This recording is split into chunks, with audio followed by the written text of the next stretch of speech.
Visit lawfullyyoursweddingchapel.com to learn more and schedule a tour. The views and opinions of the following show do not reflect those of WSMN, its owners, and/or associates. Lisa and Robyn are two fun friends diving deep into conversations where nothing is taboo. They believe in eating dessert before dinner and wearing the bikini. They're allergic to labels, authority, and cheap shoes. Currently, they're launching themselves through life being the good time, bold enough to take risks and inquisitively asking, what's next? They hail from New Hampshire, but they could be anywhere dressed in cute clothes. If they had to share a tombstone, it would read, "Curiosity killed these cats." Your hosts, Lisa and Robyn on the mic. Welcome back to Lisa and Robyn on the mic. You are listening on WSMN 1590 AM, 95.3 FM. You can watch, stream, and listen on WSMN.live. Probably not Facebook. we thought we were up on live on my personal one there, but we're not, I don't think. But you can always listen on YouTube. Yes. And Spotify if you miss it on time. YouTube. Yeah, you can watch on YouTube. And I think people aren't stealing YouTube as much as they're stealing Facebook. Maybe if you could go onto YouTube and follow us there, you can be notified when new ones come out, and We're you can under also watch us construction. live there. And we might just start building Instagram. Well, we do have an Instagram. I think we need an email list so we can do it from that way too. Yeah, building it, maybe going live, seeing if we can go live on Instagram instead of Facebook. Yes, that's a good idea. What do you think makes a good friend? I think there's so many things. I think to know that no matter what happens, that you're there for them and to not judge them. What do you think makes a good friend? I was going to say that. Just having compassion, creating a space so that they can be authentically themselves. I think that's what makes a good friend.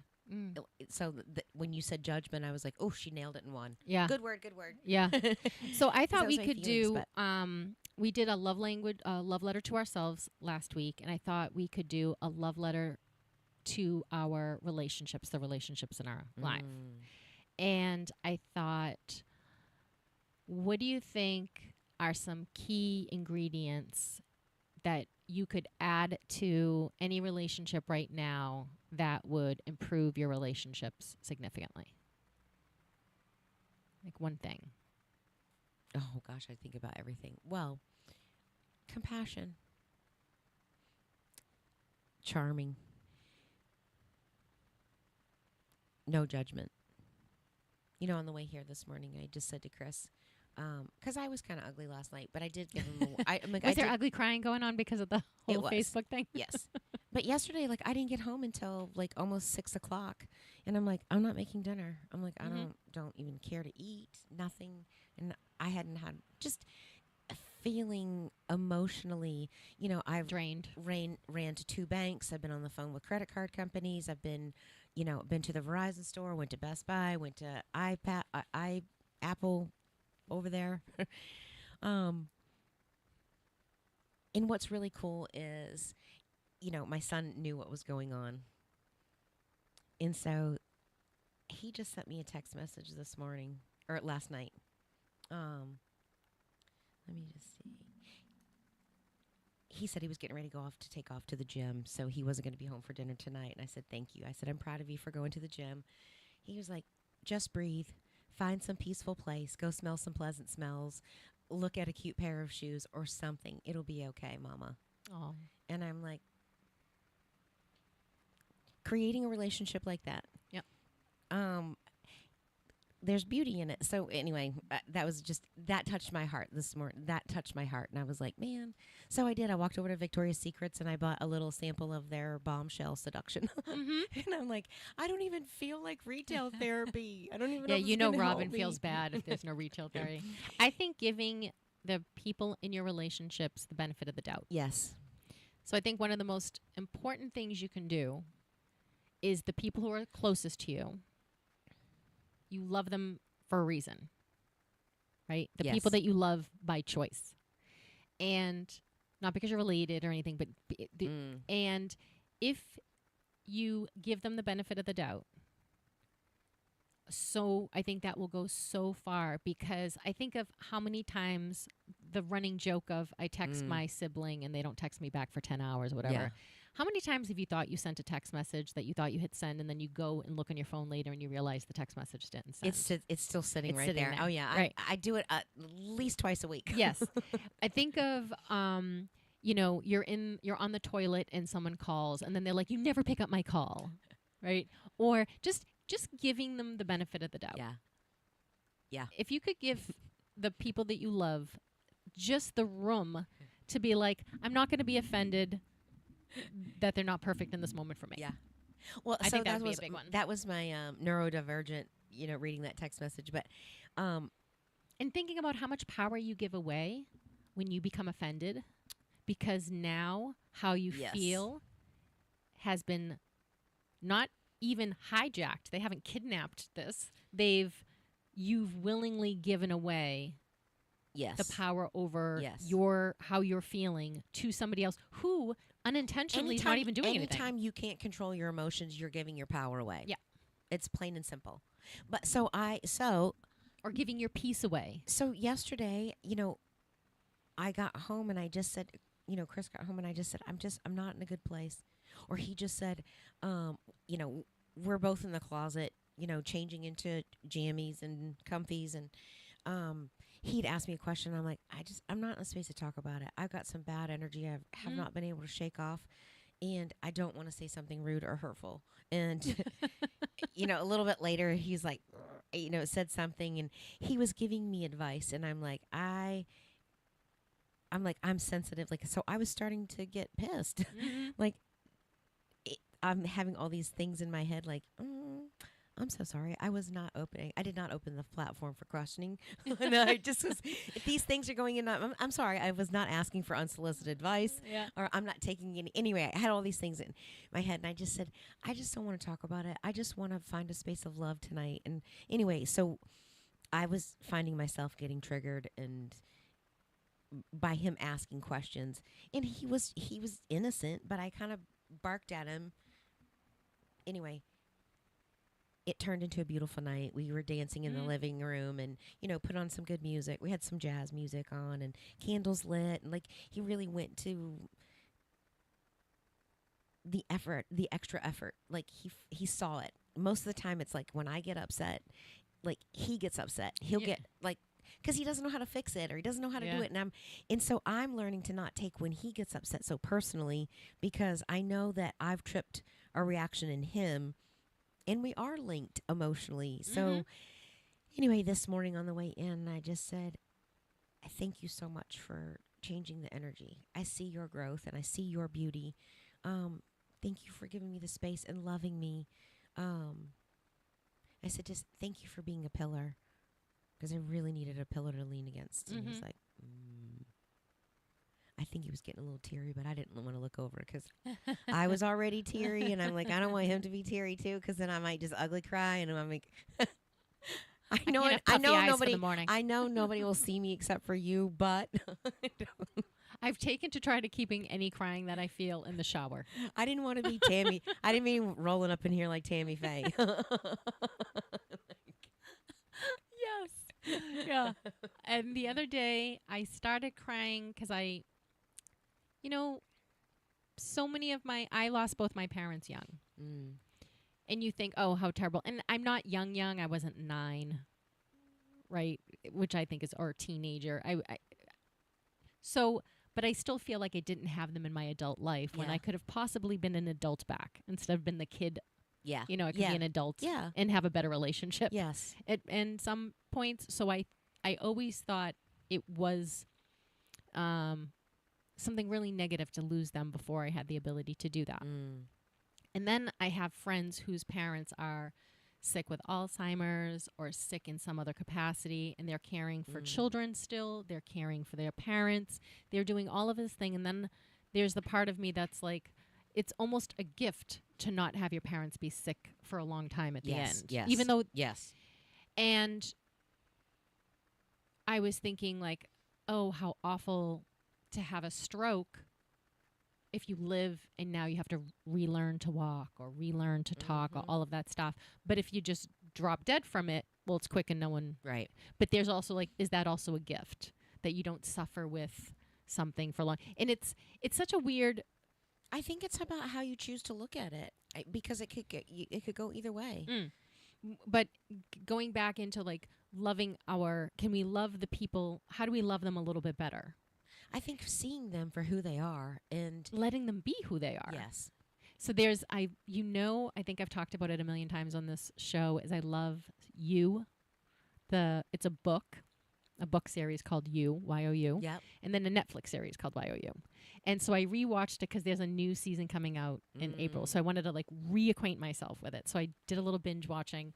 And there's the scene in season 3 where these like high power couple, and they talk in such mature therapy language. Like when she knows that her husband isn't being honest, she says, "I'm going to throw a purple flag." So that's like, okay, I'm picking up your purple flag. So this really, human beings don't talk like this in arguments, right? But they do. And then there was one section where he tells her that he's loved every single version of her. And I think that's such a beautiful thing, to give people the room to change and grow. Yes. And allowing them I think the space. Encourage it.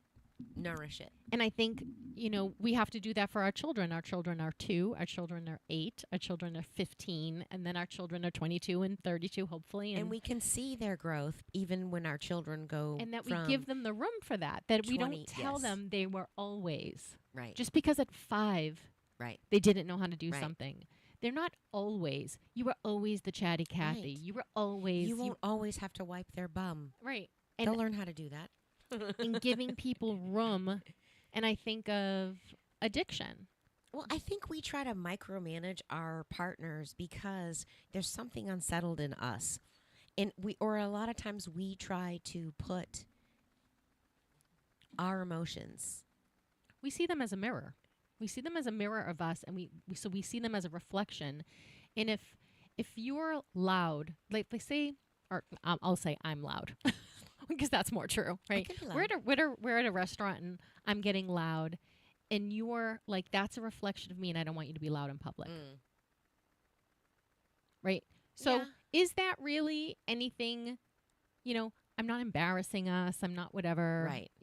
I'm loud, whatever. It's not causing unruliness. I'm not being asked to be ejected from a Right. restaurant. Just laughing loud I'm and just being, I'm not caring, if my voice is 1.5 deciliters versus 1.2 deciliters or whatever. But if you're constantly upset. But you're not sharing the same opinion. So if Yes. he has that opinion, it's learning to let those things go and allow people to be those people. Because you think about it, we're only given today. Tomorrow is not promised. Mm-hmm. So why wouldn't you want to make the best of today?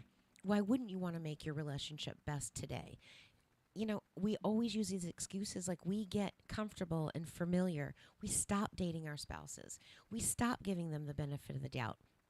Look how many times when you're dating somebody and you're like, they didn't call you, and you're over here stressing it for hours and hours and hours. Do they love me? Do they hate me? Are we breaking up? Where'd he go? Is he cheating on me? Is she cheating on me? Or where do they go? And then they call and you're like, oh, hi, I'm so glad you called. I've been thinking about you I all was day. thinking about you. And it's gone. That's giving somebody the benefit of the doubt. Yes, Now not you're to like, go through that story. they didn't do this. You didn't do the laundry, and they left the dishes in the sink. And, we stop giving them the benefit of the doubt. We have an expectation, and it's not aligning or matching up with our expectation. So I think you're of, not like, allowing somebody to be themselves. So I, family member, we had a conversation. It was a really good conversation. And when I got off the phone, I thought, wow, why did that conversation that normally never goes that way go that way? And then I thought, it's because I no longer held my expectation of what our relationship should be, and I just allowed our relationship to actually just be what it is. Yeah. And if I could live in that space more, I wouldn't have hurt feelings at all. Right. But I wasn't in that space for so long. Well, I think it is a lot of about letting go, and it's about healing. It's about healing your wounds. Because I think And in remembering all of this, right. remembering it all at the same time, Yes. in real Yes. real time, actually when it's happening. And the truth of the matter is, you're a different human being, and she's a different human being, or he's a different human being. We're all different. We're all different from our 20s and our 30s, and, thank goodness we're not the same person. But yet we judge them based upon their old self. Mm-hmm. Or our expectation of what their self should yes. be. Yes. And I think that comes down to, I see it a lot, and I'm from the outside. You guys know I don't have children, so people think because I don't have children, I couldn't possibly understand what it's like to have children. But I came through the system. It's not, I was part of the child, adult, parent, system to come through. And I also have compassion. I have imagination. Yes. And all my Curiosity. family and friends have children. So I get Curiosity. it. And sometimes I'm one layer removed so I can actually see it a little bit more clearly. Yeah. Because I think sometimes it's easier to see without the feelings of being in it. When you And I start see letting that on go, I see that on parents a lot. Their expectations of their children is defined as love. Because I want the best for you. That's my expectation. You're going to be the best. Right, You're going to do the right. best. You're going to have the best, Right. And there is something admirable in that, but there's also something admirable in acknowledging that your kid wants different things than you do. Yeah. And it is not a reflection on you. Well, and I think the parent-child relationship is easy because they're younger, and it's easy to. Boss them. Well, I was going to say manipulate, but yes. But it is. It's there to protect it, and you think that you know what's best.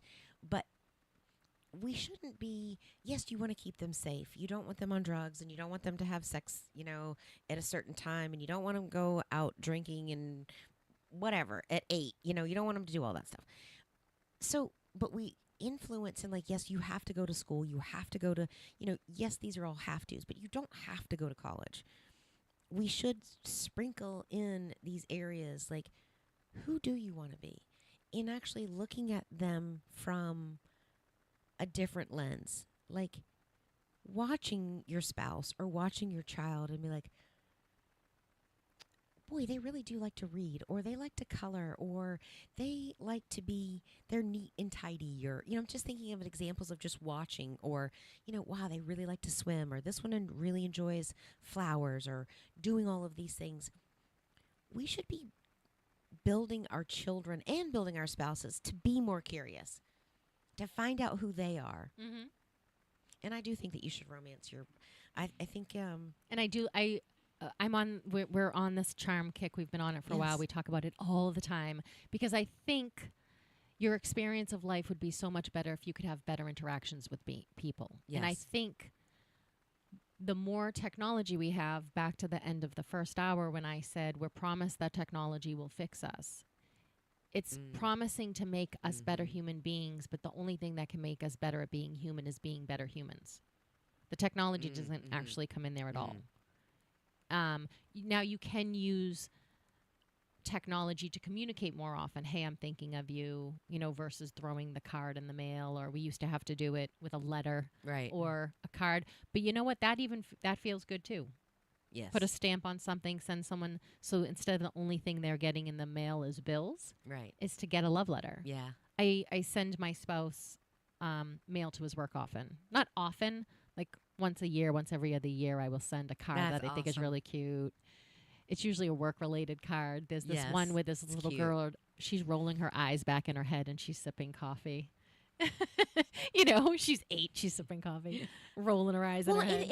It is things, and I think that when you start looking and you start choosing to see the beauty in people in your life around you, I think it changes your mind. I think you start letting go of I was thinking high school. We were talking about high school friends a while back, and how it invokes when you say somebody's name, it invokes a feeling of takes you back to that place. Oh, I don't like that person. I don't like that person. If we actually just take the time and be like, why am I still holding that? Why am I still holding that anger in my body? And what does that anger up towards that person say about me? But I wanted to read this because it kind of talks a little bit about what we're talking about in relationships. But I was starting to bring up addiction earlier because I will always throw addiction into the scenario. And okay, Johann Hari, he's written a number of books. He says that one of the key predictors about addiction, he asserts that social isolation and a lack of human connection are true causes of addiction.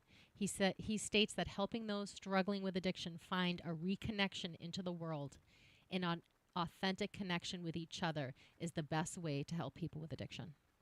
And when you think about addiction, you can think about it as drug and alcohol addiction. You can also think about it as porn addiction or social media addiction or smoking addiction, overeating, anything. You can put anything into that lens of why don't I have control over this? Why does this have control over me? What am I feeding myself and what is missing?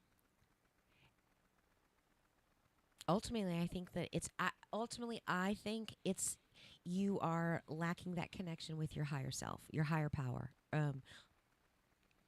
Whether you want to call it God, or you're lacking that connection in having that confidence in yourself. And one of the things about loneliness that I think is so key is that you can be lonely with other people around. You're not just lonely when you're by yourself. In fact, if you feel fine by yourself, but you feel lonely around people, it's because you might not be around the correct people. Right. The people that make you feel connected. We're supposed to nourish each other. We nourish each other by loving on each other. And somewhere we stop loving and just start being in a place of cohabitating. We stop losing the romance and all of these things. I'm like, I'm going to ask everybody. So it's kind of like it's like kind of like soup, where it's kind of making a meal. Relationships are kind of like making a meal.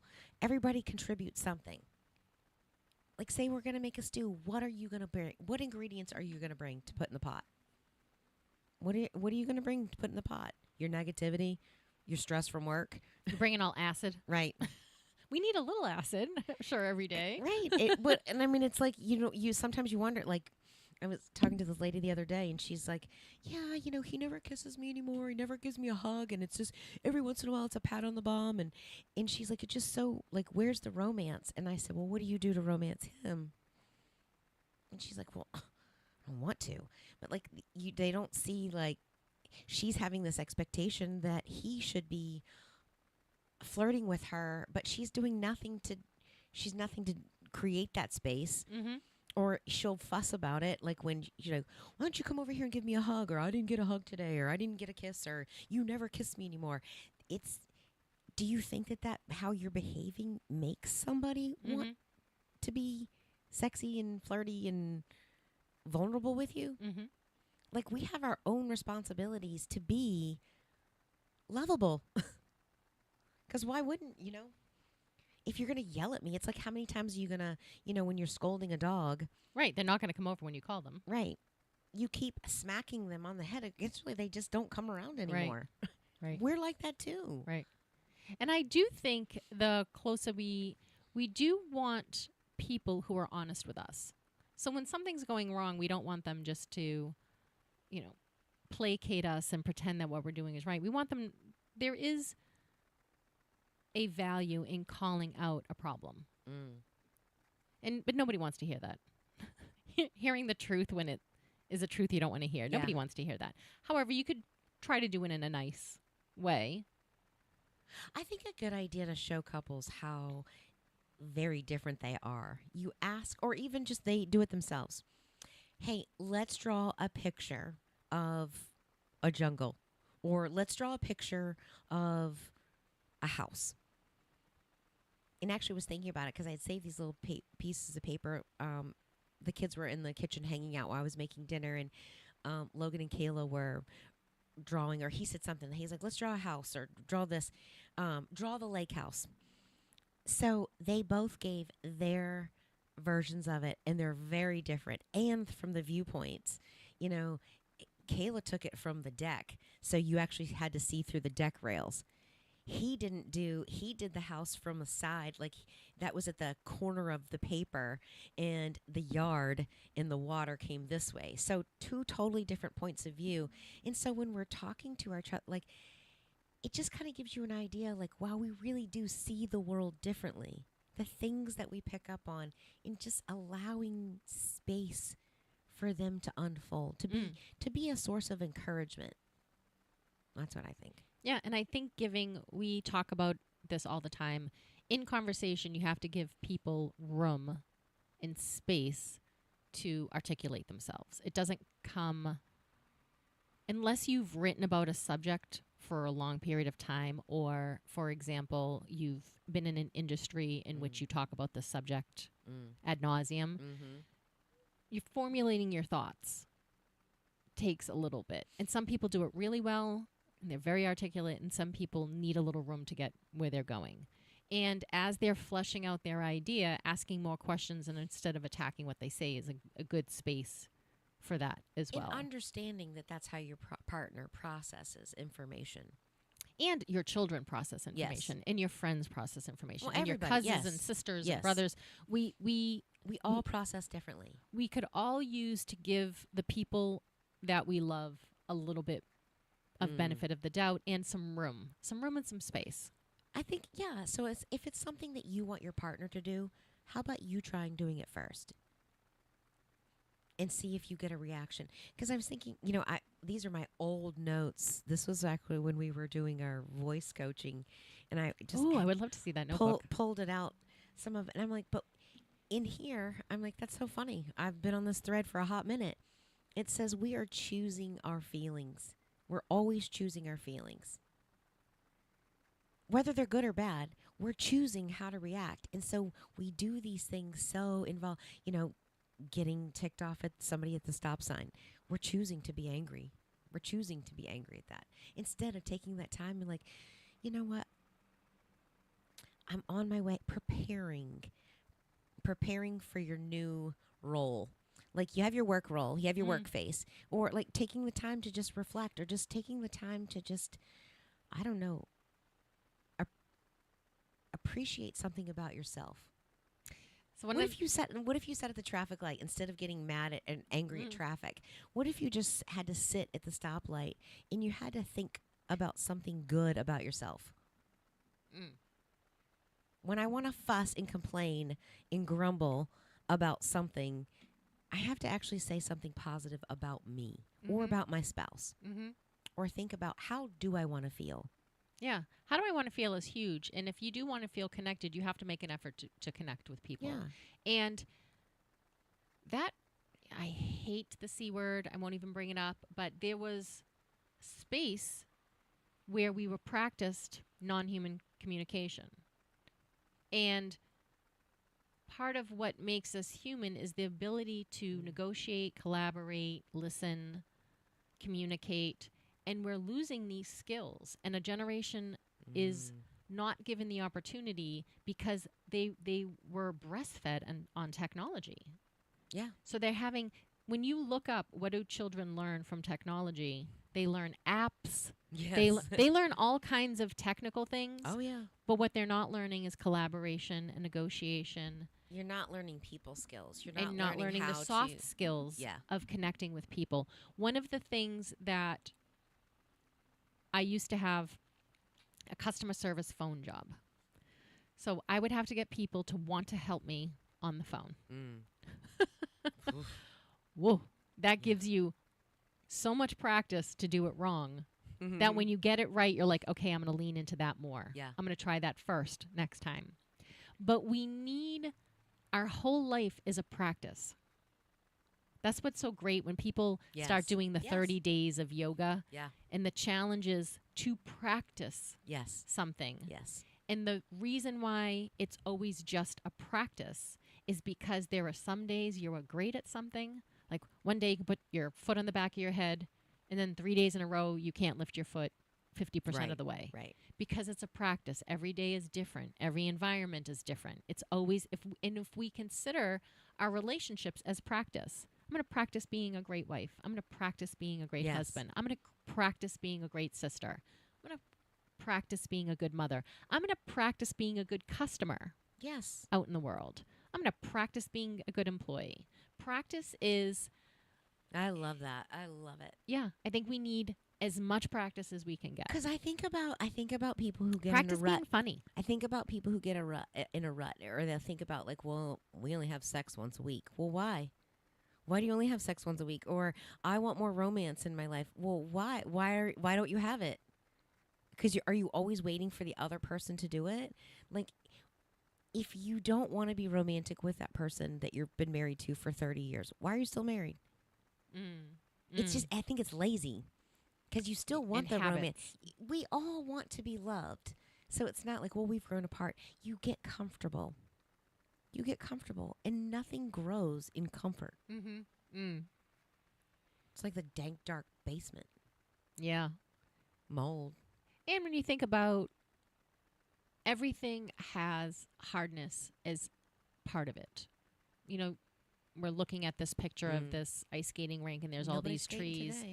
The trees have to grow against hardness. And when there's a bad drought, they actually don't have rings. They don't have growth rings inside because they have to hunker down to get through a hard time. But then they grow again. You know, and limbs break off in a windstorm. Well, that's their little pruning and trimming. But we're all forged in fire. Yes. We're not forged on the couch. We're all forged in fire. It's the tough parts that decide who we are. Well, it goes back to giving our power away. We're actually giving, by not taking action to lean into your relationship. If we're talking about love, and if you are feeling like you're lacking love and you want more love. Maybe you need to prune your relationships. Yeah. Maybe the reason why is you can give them some effort, but if they really are at the end of the day not what you're looking for, there's some people. Now, are you ever going to prove your brother or sister out of your life entirely? No, probably. But do you need to be aggravated 3 times a week? Maybe not. Maybe once a month is good. So I have adopted, I don't even know if I can say this word, but I am going to do it anyway, because why not? I told Chris the other day, we were talking about something, and I just said, you know what? And I am, the more I think about it, I think I'm going to adopt this philosophy in my life. I am going to love you, not him, but I'm going to love you so hard that you don't have any other choice but to see that you're an asshole. And we were talking about somebody else, and I was like, that's what I'm going to do. Because he's like, how come that doesn't upset you?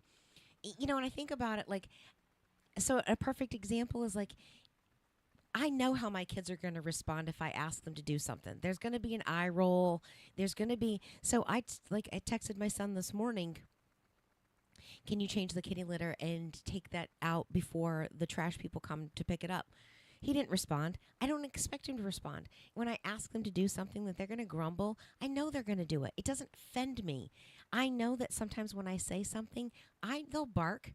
They'll bark at me, but I'm still going to be me, and I'm still going to love you. I'm not going to let you affect me. So that's how it was saying. It's like, because I'm still going to be nice to you after you bite my head off. I'm still going to be nice to you. And then, if I keep doing that and you're not getting the reaction that you want, you don't have a choice but to like, dude, I am an asshole. Right. I'm a jerk. I'm moody. I'm grouchy. Blah, blah, blah, blah, blah. Right. So I just, And you have to realize some people don't want to change. Some people are so in love with the smell of their misery. They are. I can't believe why, man. Because it would take so much energy and effort to be anything other than miserable. They have I personally, they're so entrenched. I think people I think they're entrenched. Some people can. Well, I have to say I've been very selective, so I don't run across many of those in my circle. But you're right. People are going to choose to see the negative. Yeah, and I remember there'd be people at work, and I'd think, thank God I'm not married to that. I'm stuck with you 8 hours a day, but then I get to go home. Yeah, someone has to go home and live with you. So this summer when my daughter was moving down to Boston, my mom came up and we went down and saw the city. And, she's never really lived in a big city. So Boston is, Yeah. in her.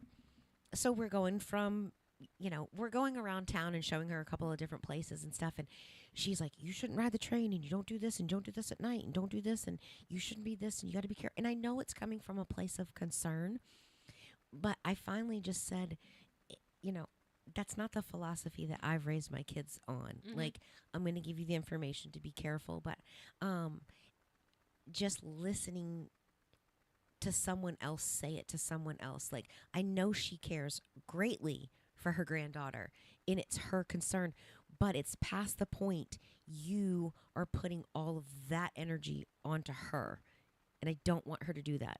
She's going to be in Boston. She's committed to do this. You don't create layers of anxiety and fear. Like, you're putting your fears and your worries on somebody else. Mm-hmm. It's so easy to see it when you do it somebody else, but think about how, reflect. Think about what do we put on? Well, the other day you were saying something, and I'm like, what I'm hearing is whatever. And then I had to say, no, that was me. Remember, I said, no. What I'm saying to you is that's how I feel. I would feel X. I would feel whatever. I just threw that on you. Tell me again what, because I noticed that when you said something, God, what was it? I was you were standing outside of- painting. You were going to paint. I was going to paint my kitchen. And I'm like, and so then I said, what I'm hearing is that you're bored. Yes. And then I was like, no, actually, wait. Because that's what I would do when I was bored. Yes, but you're absolutely right. And I had to take it back because what happened was I was unloading the dishwasher and I was listening and doing another thing. And then when I stopped unloading the dishwasher, I heard what you said again in my head. And I'm like, well, wait a second. Back this train up. Back the train up. Get back to the station. And I had to say, no, I'm sorry. That was what I was. That's what I would feel. So let me hear again what's happening. Yes, I remember. And I was like, so I have to move. I have to physically move or do something when I am just, when I'm broken. Or anxious. I don't know the word, like anxious, and when I'm stressed moving out. Energy around. So moving energy around. And I think, and a lot of times I will do a project like that, like painting the kitchen, like, because I'm like, why not? Because I like that artistic part of me is like, I can create some beauty. But we were talking about how energy. how the fact that you're going to remodel the kitchen anyways, so it was a Yes. waste of, like, quotey Yes, fingers, yes. waste of time. And Yes. I said that comes from when people give me. So I cannot tell you in my business how many times people give me chores that were just a practice in futility. So it would be like saying, I get that. you know what? Why don't you make me a quiche? You go to the store, you buy all the stuff, you go, it's 45 minutes at the house, you bake it, and then you give it Busy to me, and you go, you know what I'm looking for? I'm looking for pizza. Yeah. And you just constantly move this carrot, and you want this thing that you actually don't want. You're just giving me things to do to see if you can make how high I'll jump for you. Yeah. I also think it's a little bit of that too.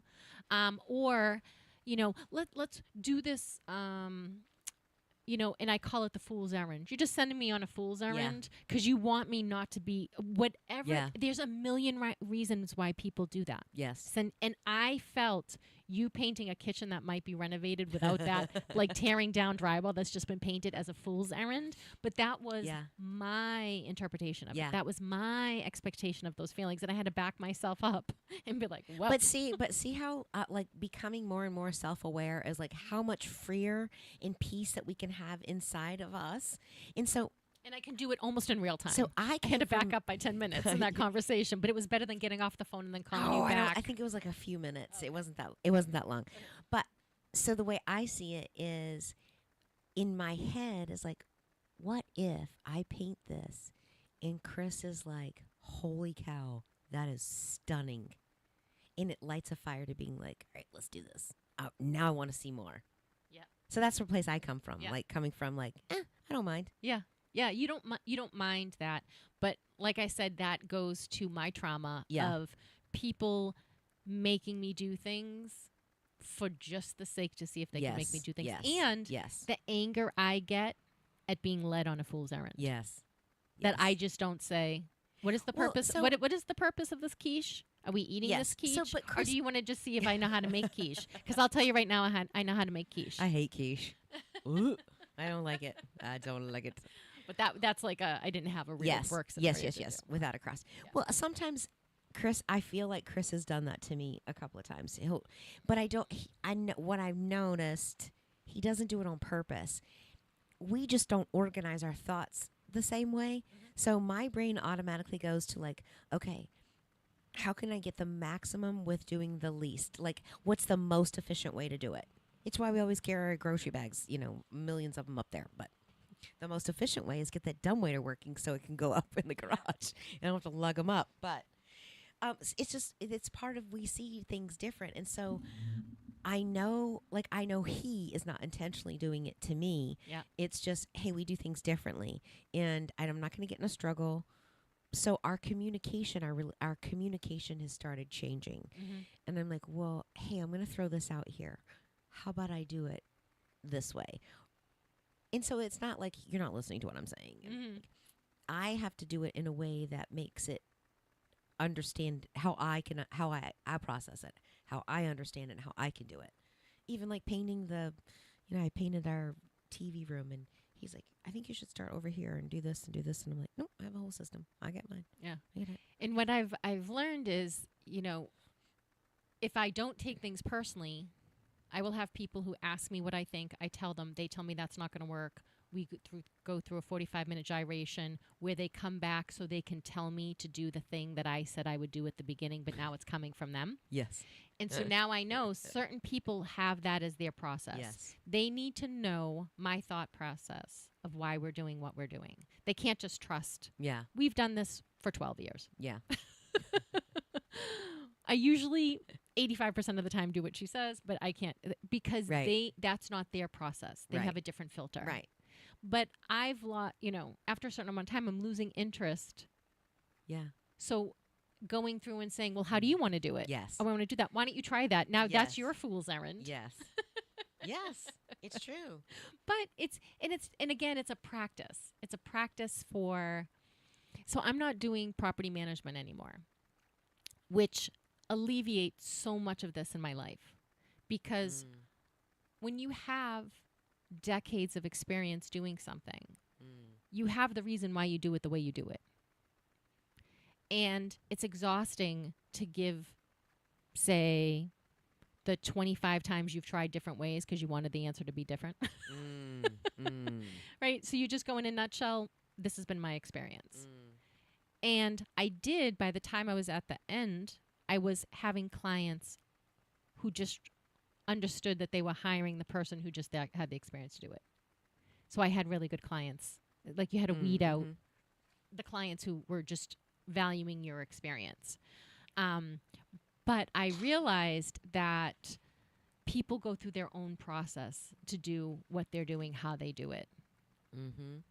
And my expectation was that you're hiring a professional, you should just listen to the professional. And that was, again, the problem was my expectation with it. Yes. But now I don't have to do it, and now I don't have to get involved. See? Ta-da! And it's been in 1 month, it will be 1 year that I've no longer had property management. Yay. I know, and I remember how you calling and being like, I don't know if I should do this. I'm so scared. I'm like, and we're like, all right, play it out. What is the worst thing that can happen? I don't have money. That was the worst thing that could happen. And then what do you do? I know. But you answered all those questions like, well, I would do this, and I could do this, and I could do this, and I could do this, and I'm like, see, now isn't so bad. Yeah. So one of the things we talked about it earlier, but this is in my notes from 2 years ago. While the past is behind us, the energy of the circumstances stay locked inside of us until we choose to heal. Thinking about high school people and thinking about even the last argument with your spouse or any of that stuff, that energy is staying inside of us. And way back over here, I think it says, can't find it. When you choose, I'll have to find it again. When you choose peace, the more that you want the death of your ego, your wounded ego. Because I think we have a good and bad ego. But I thought about that, and I'm like, because the more that you find peace, the more that you want to heal. The more you're like, oh, I want to feel like that more. Mm-hmm. So you're going to learn to let go of all of these things, not attaching to these. And like, wait, are those my feelings? Mm-hmm. Or are they somebody else's feelings? Mm-hmm. I don't know. And you know what I still can't get over? It's been 50 something years. Is they'll use the word codependence, but I want my people to feel good. And when they don't, I sympathize with them, and then I don't feel good. It's very hard for me to feel good when I know you're suffering with Right, here credit we are. cards getting stolen. Here we are in our 50s, and we both have acne. Like, what the hell? I have a sympathy pimple for you. And then guess who woke up with a sympathy pimple this morning? Right. My spouse. He's like, I was pointing out my pimple, and he's like, oh, look at now my pimple. What is this? I'm like, that's sympathy. It's connection. And then someone would be like, that's codependent. You're only See, happy I if you're... don't think that that's codependent. I think that that is connection. Yes. Yes. And I don't think there's anything wrong with... See, I think people say codependent. That makes it sound like it's an ugly word. Oh, in the therapy world, it is. Well, It is the nasty word. When you can't live your life, like, I think that's a codependent... Like, maybe... I was trying to think how I want to say it. I guess I like the connection better, but there is a part of... I think you said it earlier when someone doesn't return your call and you go off into a tirade, don't they love me? Yes. Is something else happening? You think the worst and then you get the phone call from you. That 8 hours that you're losing your mind because someone didn't call because they were in heart surgery. Yes, yes. And they couldn't pick up the Yes. phone. That's codependency. That Yes, and you're needing to do something else. And other than that, like, hey, they'll call when they call. And, I used to always, like, I know I've texted you a few times. Hey, I'm sorry, this was still sitting in my thing and it didn't send. Yeah. Now I delete all. I just send it. I'll even send it, and, like, I'm still doing a new text. And if I think that somebody else has done it, I'll, wait a little while. And if it hits me like, oh, I haven't heard from them, I'll send another text. Yeah. Like, just checking. Yeah. I'm checking on you, just making sure if it's not life or death. But I forgot my point I haven't quite articulated. See, I feel like I'm connected to you, and I am dependent on our relationship because I love it. But does that make me codependent? So I think codependent in that scenario, I don't feel I'm even dependent on my children and my spouse. Like, maybe that's not the right word. Maybe I'm fleshing it out by myself. Well, I do think because I can live, not having to be, like, connected at the hip and knowing where they are every single moment, but my core needs to be connected to these people. Yes. In a good way. So, like, yes. I want to be aligned with these people. Mm-hmm. So I guess that's what I was thinking in my head about codependency. Yeah. And I do think certain words from the world of psychology have been bastardized to be, I joke around, but I'm not joking now, that charming used to have a specific definition. Oh, aren't they charming? I loved meeting them. Yes. They were charming. Then it has been taken over by the psychology world and pinned with narcissist as well as psychopath. That people manipulate you. That charm is only manipulation. Oh my gosh, and so charm, ridiculous. in its lowest vibration, can be manipulation. But charm is also But there's so many tools. collaboration There's and so negotiation. there's so many things that can be tools turned into weapons. Yes. And manipulation, yes, is Yes. manipulation. I but mean, shoot, you watch people do it all with the Bible all the time. It's supposed to be a tool. yes. And people will, you can find anything to back your argument up. Yes. And you can use anything. Yeah, so I also think that codependency word, it's been taken by the psychology world as an explanation, but then it is also co-opted by all these other things that mean what it's not supposed to mean. So I think the same thing happens with that. And it's, we were trying to find out, I lost my mind on the show however many weeks ago that I don't believe there's such a thing as gender neutral because you have genitalia. Right. People are born with a set of genitalia.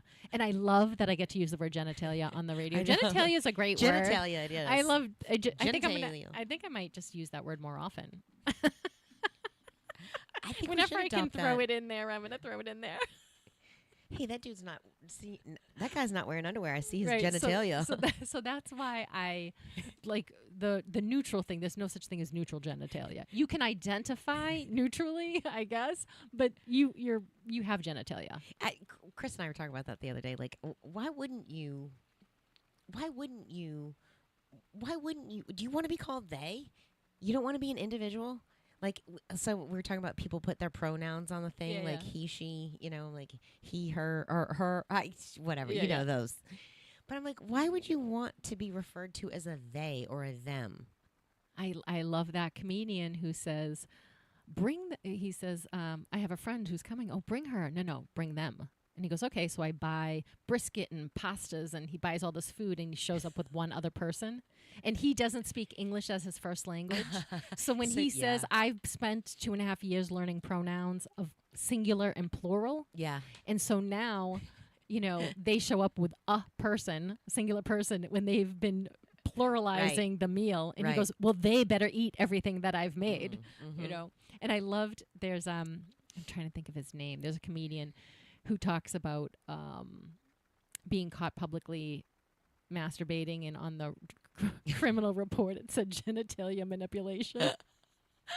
Oh my God, I love that. I love it. I think next week I'm not going to be Caucasian. I think I'm going to be Malaysian. Malaysia. I love it. Or actually maybe like Tahitian. I think I'll be Tahitian next week. We'll bring palm trees behind you. I mean, like you Do you a change to sleeve say of tats? yes. Do a little some sleeve. tribal, Yeah, like some a tribal, henna. like a shoulder thing. Yeah. Could do that. Well, I think so. I understand to a certain segment, but I don't understand the 35-year-old man with a beard who wants to be a 12-year-old girl. Like, come on, dude, live in reality. You're 35. Take more vitamin D. I am 52 and I want to be 35, but I'm not. I am absolutely not. And I think we're done. We are.